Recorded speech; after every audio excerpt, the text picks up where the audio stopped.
德福。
船家，你现在吹的是什么曲子啊？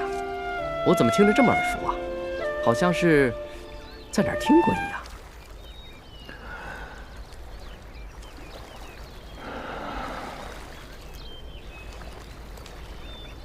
这个曲子是我家乡的小调，名字叫做《忆亲人》。忆亲人？ 我只是觉得这个曲子这个旋律有点耳熟，什么名字我倒是记不得。这首曲子是我老爹在世的时候最喜欢吹的，我的弟弟也特别爱听。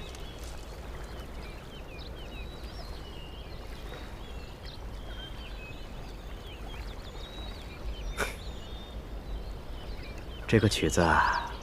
我小的时候也特别爱听，只是有好多年没有听到了，现在也忘得差不多了。真没想到，今儿在这儿听到了。客官莫非也是陕西榆林人士？没错。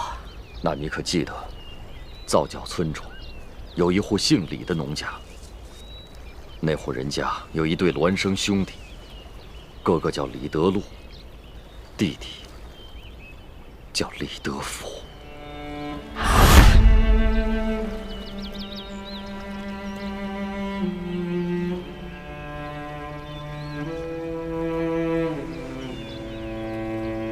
你是？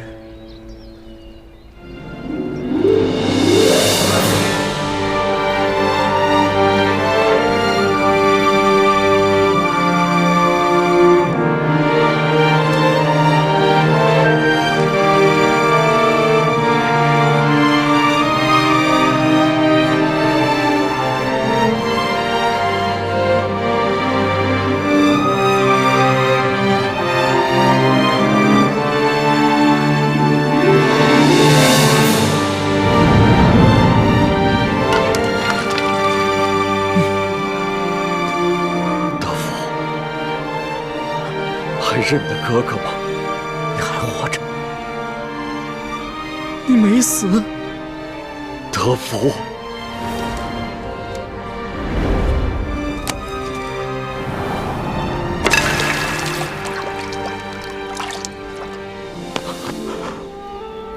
德福，真没想到，哥哥在有生之年还能再见到你。 我原本以为你早就不在人世了，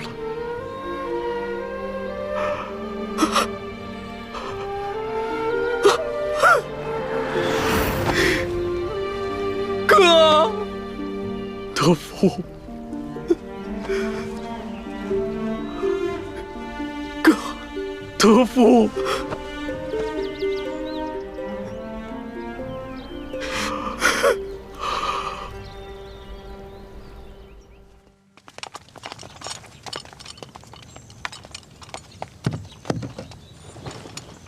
哎，是寿姑娘。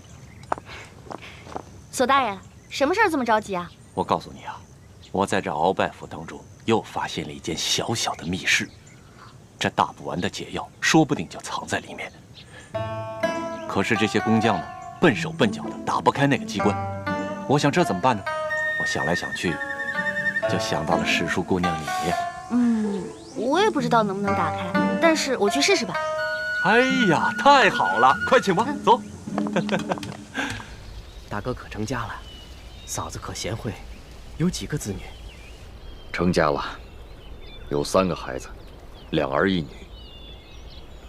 至于你嫂子，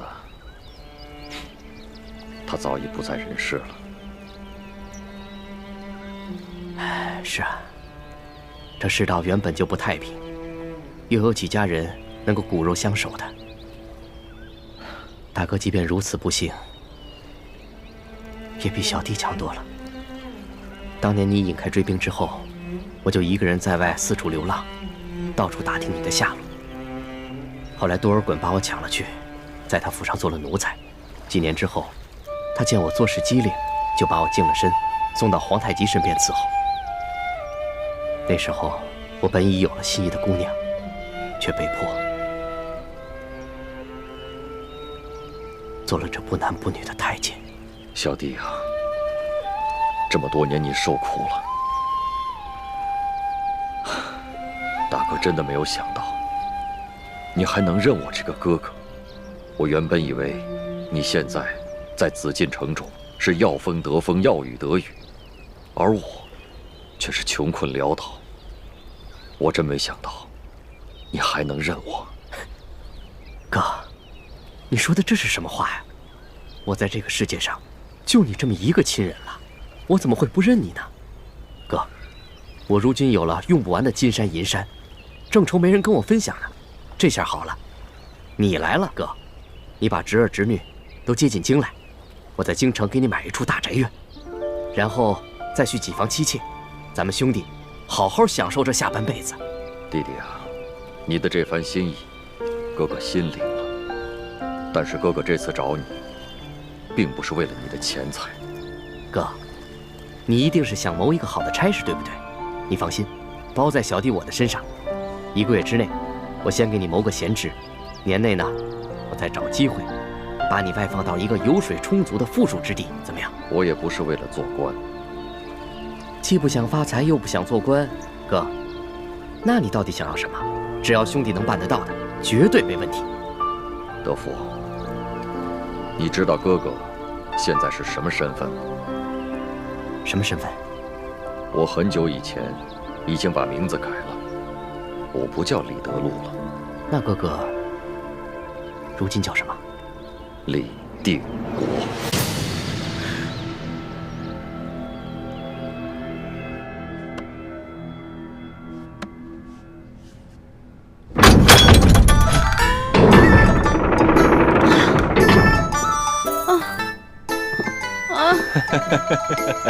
累死我了！哎呀，世叔姑娘，真是辛苦你了啊！左大人吃。好，我查看一下。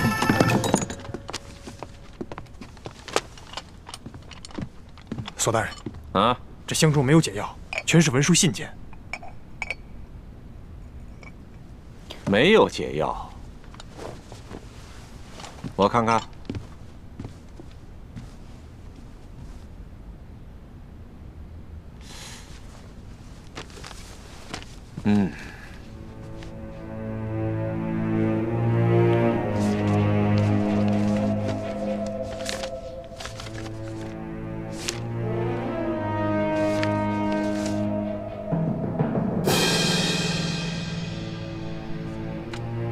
纳赛，在。把这2个箱子给我封起来，抬进宫去，呈给皇上。德福，你可愿意跟哥哥一起共干一番大事业，光复我大明王朝？德福，你倒是说话呀！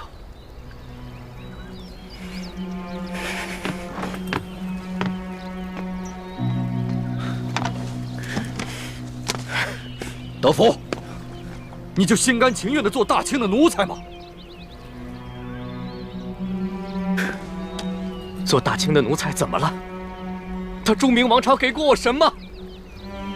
杀死了我的爹娘，饿死了一整村子的人，害得我们骨肉分离，逼得我走投无路，只能在死尸堆里面刨吃的。后来还被迫做了这不男不女的太监。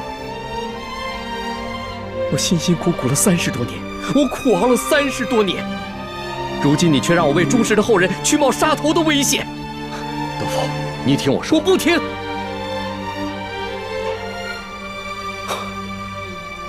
我知道，我听说过你李定国，朝廷还以为你战死在云南了，没想到你还活着，还组建了一个什么大明义士联盟。道不同不相为谋，你我都不必妄想劝动对方。我只有一句话：你若做回李德禄，那你还是我大哥，我愿与你共享荣华富贵。但你若坚持做你的李定国，那你我就当彼此早在40年前都死了吧。弟弟。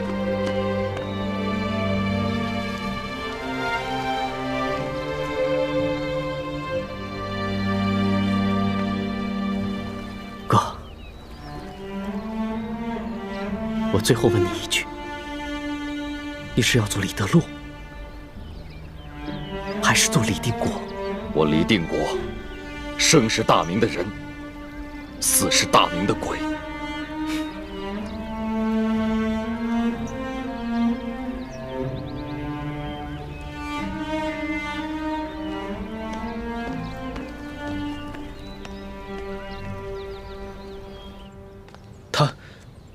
他就这么走了？我还指望着能从他那里打听到有关鳌拜内奸的消息。义父，那我们现在该怎么办？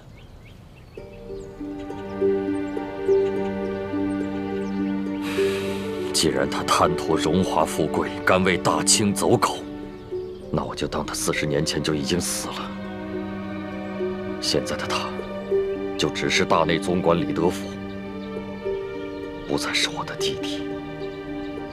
你们以后行事，一切以我联盟利益为重，切不要顾及我和他的兄弟之情。他中了鳌拜的大补丸之毒，现如今，鳌拜被关进了天牢，若没有康熙的手令，谁也不能见他。鳌拜没有办法把美约大补丸之毒的解药给他。义父，你看，我是否要把彻底解除大补丸之毒的解药给他呢？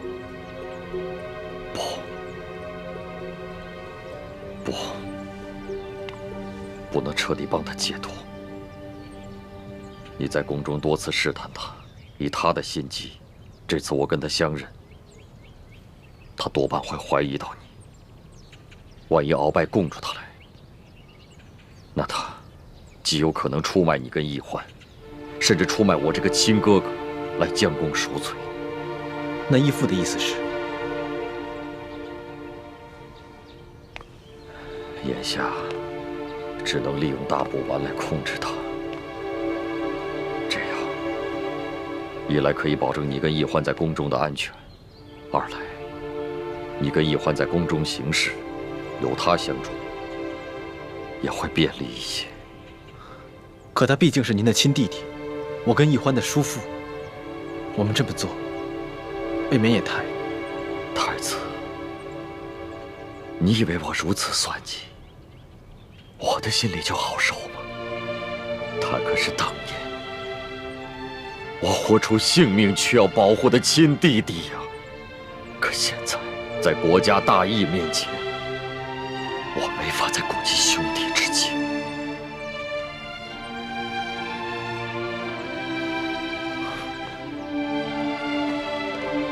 朱慈轩代表朱氏所有人和逝去的列祖列宗，多谢晋王大义。